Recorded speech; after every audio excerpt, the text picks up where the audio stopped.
The GR221 is a 132-kilometer long hike on the Balearic island of Mallorca that takes you from the bustling harbour of Portandruch to the charming town of Pollença.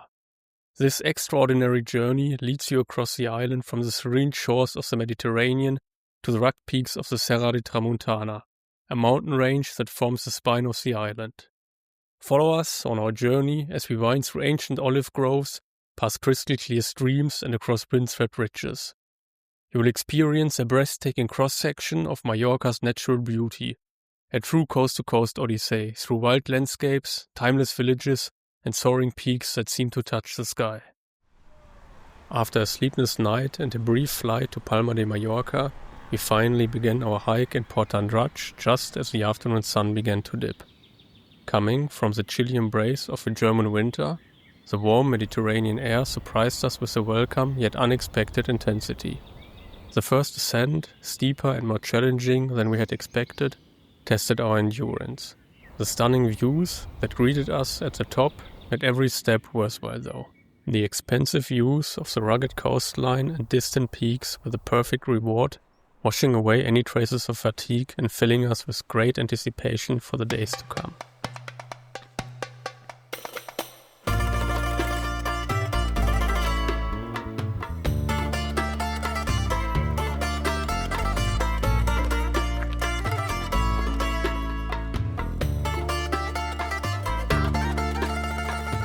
Not far from Sant Elm, we discovered a charming little shelter beside a towering rock wall where we stayed for the night. As the morning broke, we were greeted by a shift in weather. Clouds had rolled in overnight, casting an almost mystical mood over the landscape. The cooler temperatures that followed made the descent towards Sant Elm a pleasant experience.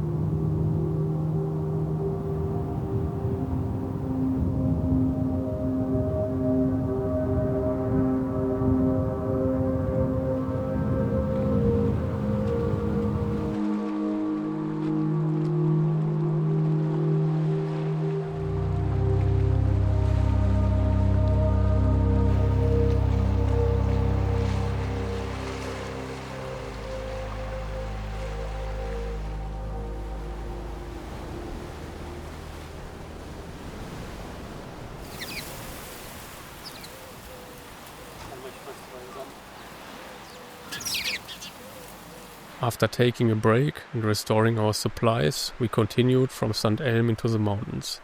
As we ascended, the landscape unfolded before us, revealing breathtaking views of the sparkling coastline and the mysterious Sa Dragonera, the legendary dragon island, that rose like a silent guardian from the sea.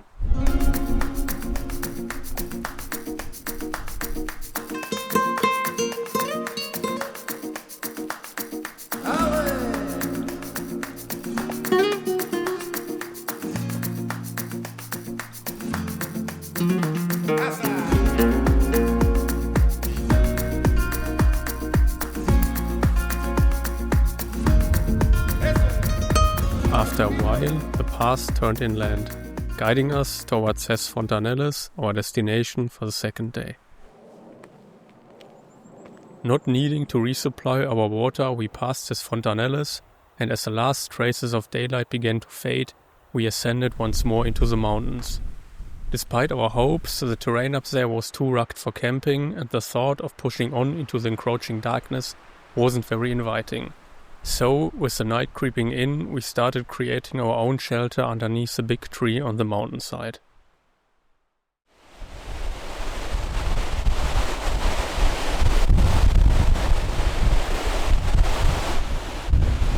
Throughout the night, the wind had picked up and showed no signs of easing by the following morning. We couldn't help but feel a little concerned about what the conditions would be like higher up on the mountain. The goal for the day was to ascend the 928-meter-high Mola de Ciclope before descending back down to the coast and making our way to Esporles.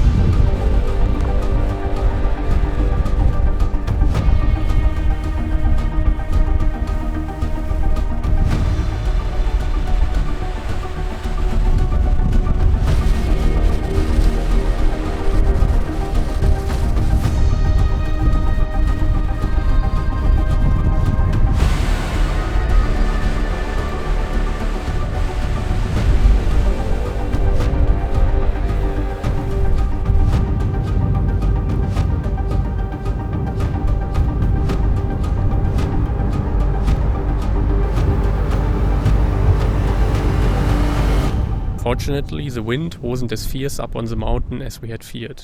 However, the summit was shrouded in clouds. As we reached the forest above Esporles, the weather changed abruptly.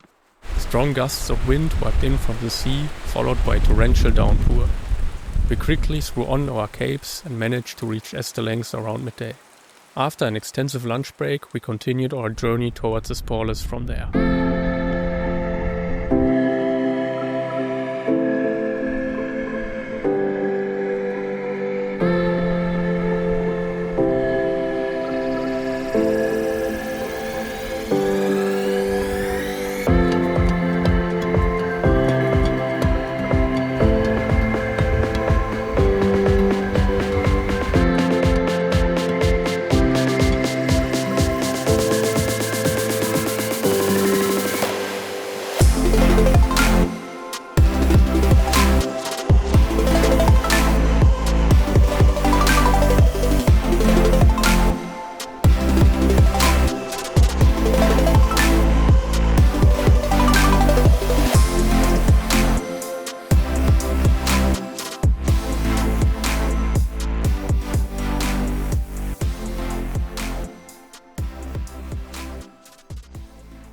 After a truly restful night, we awoke in the midst of a forest right beside a stone-paved path.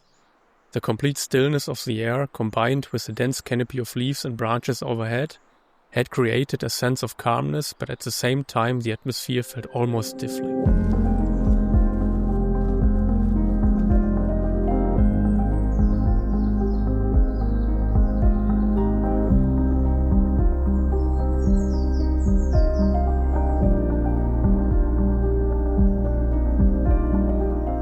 As we made our way towards Esporles, the forest gradually thinned out, and when we stepped out from the shade of the trees, the heat of the sun became immediately noticeable. After a relaxed breakfast in Esporles, we continued the hike towards Valldemossa.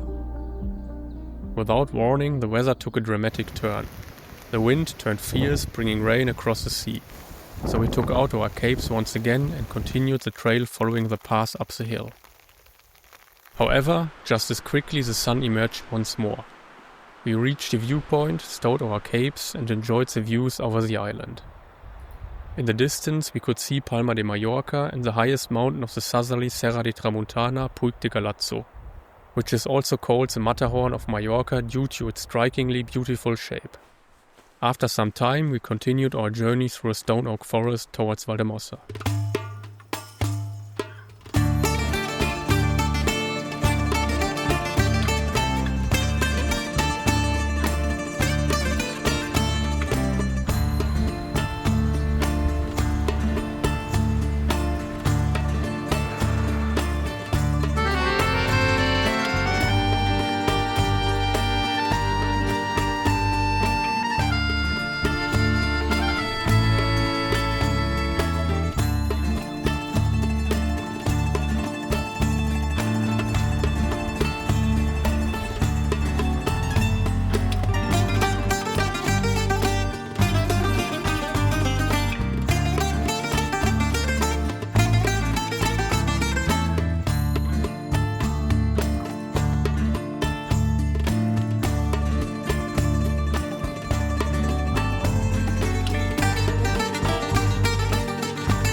We reached Valldemossa in the early evening.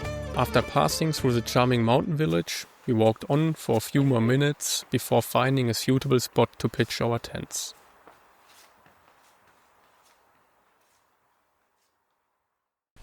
The section from Valldemossa to Deia is considered one of the most beautiful and scenic parts of the entire route. It connects the two most popular coastal villages in northern Mallorca and offers countless views down to the coastline. But before we could enjoy the sweeping views over the island, we first had to climb a 938-meter high mountain, Puig Gros, through a shady holm oak forest.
At the top, the views were indeed spectacular. Deia looked like a tiny bunch of houses in a world of green and blue from above. The village, whose houses are mostly built from sandy to light brown natural stone sourced from the region, blends very harmoniously into the mountainous Mediterranean landscape. A cold, biting wind was blowing, prompting us to quickly begin the descent to Deia. After filling our bellies in the village and chatting with a few German road cyclists, we set off on our way down to the coast to enjoy the sunset. We were both exhausted from the long descent and happy to sit down for a while to enjoy the views over the spectacular cliffs of Deia. When the sun set, we were more than ready for our tents and a good night's sleep, which came very quickly.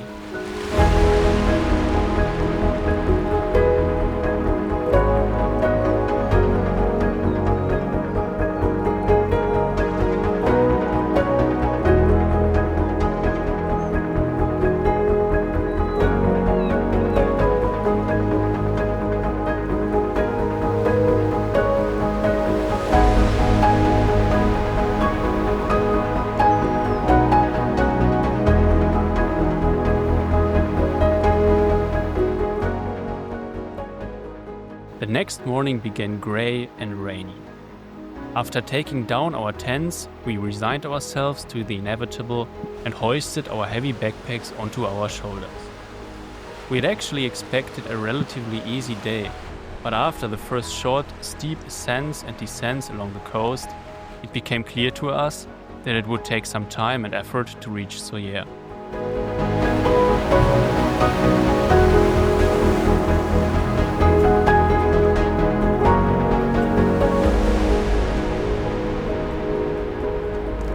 After we had covered several more kilometers, we finally caught sight of Soyer. The town lay in a valley, surrounded by cloud-covered mountains. As beautiful and stirring as the sight was, the thought of having to conquer those stone giants in the coming days was unsettling. We had to admit that there was a sense of danger and adventure growing inside of us when looking at the cloud-covered mountain range and imagining what it would be like to hike up there. Well rested, we left Soyer, heading north into the mountains through the valley of the torrent de Bignare. We particularly enjoyed this section of the trail, as the dry landscape had come to life and water was bubbling from and over the rocks around us. Nevertheless, it was a sweaty endeavor to haul our heavy backpacks up the many steps leading steeply to the Col de l'Offre. This ascent was truly a tough one.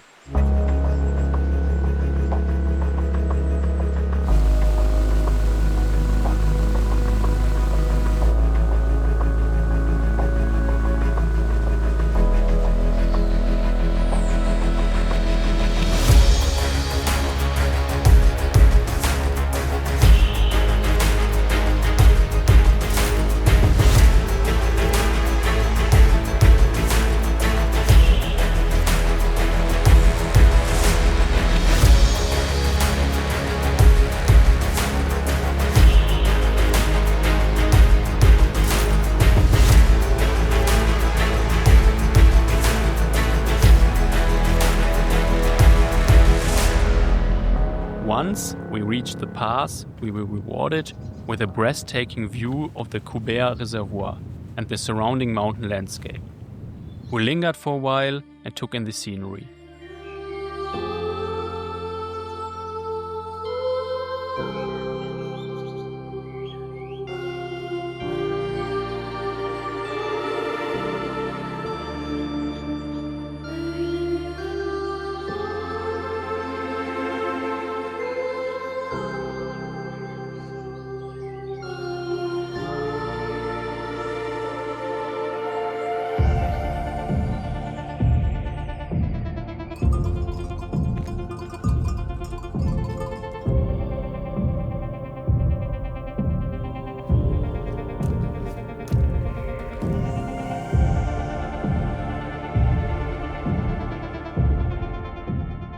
After circling the reservoir, we had to climb another hill.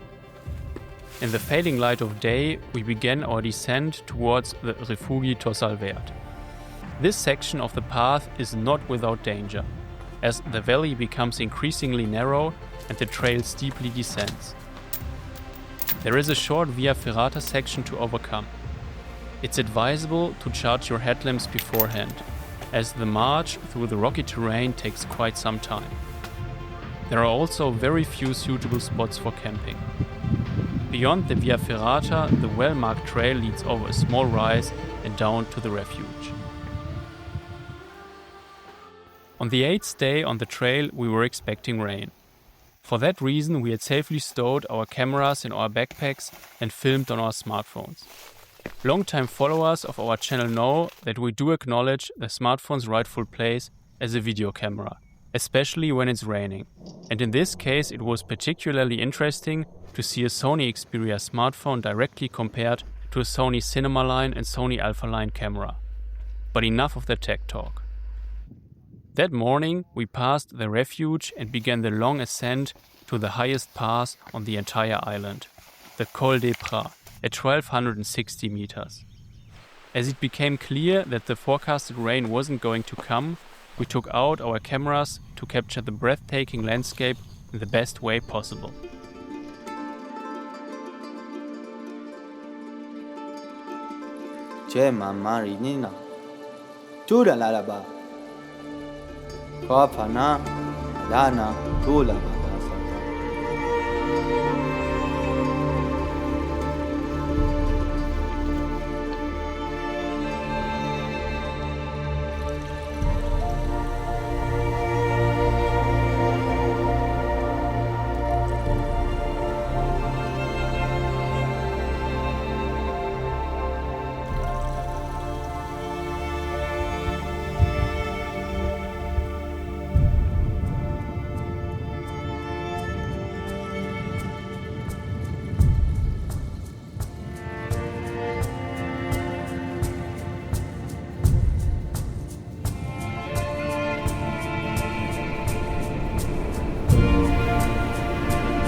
From the pass, we still had a long but not overly difficult descent to Lluc ahead of us.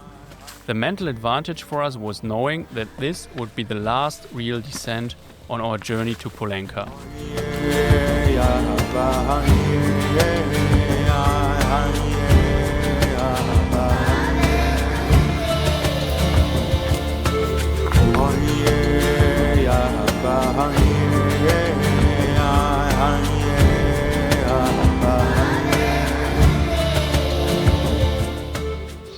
The final stage on the GR221 in Mallorca was by far the easiest and least spectacular section of the entire trail. The route led from the Santuari de Lluc over 2 small mountain passes and out of the mountains down into the plains of Pollença. After 9 days, 132 kilometers and 5,290 meters of elevation gain, we had made it.